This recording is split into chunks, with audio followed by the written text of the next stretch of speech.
There's a common misunderstanding that apps are developed in a single programming language or code.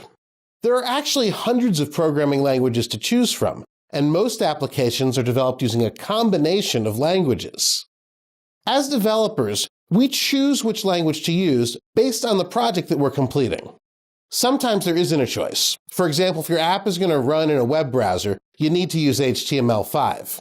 If you want to run your app on Windows, you have to choose one of the .NET languages. Most working developers today actually know more than one language. The good news is that programming is getting easier, and languages are getting more and more like English. This is because over time, programming libraries have been developed to take care of most frequent tasks. For example, you don't have to write code that makes characters appear on the screen when the user types.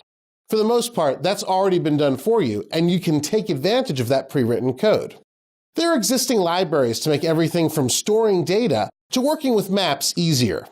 Our Yoda app uses 3 coding languages: HTML5, CSS, which stands for Cascading Style Sheets, and JavaScript.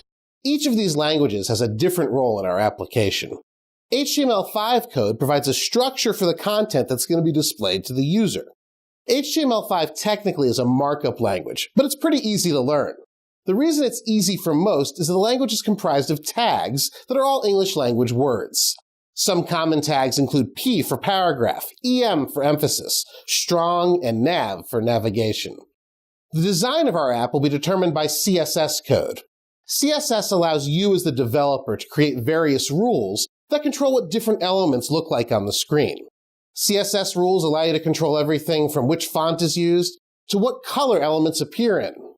Everything is positioned on the screen using CSS as well. The last language we'll use is JavaScript. JavaScript is a full programming language that'll be used for the interactive elements in our app. JavaScript will be used to read the user's input, as well as communicate with the YodaTalk API and display the result to the user. JavaScript is becoming more and more important and is a prerequisite for many entry-level programming jobs. With that, I think we're ready to get started. So if you'll load up your text editor, let's get coding.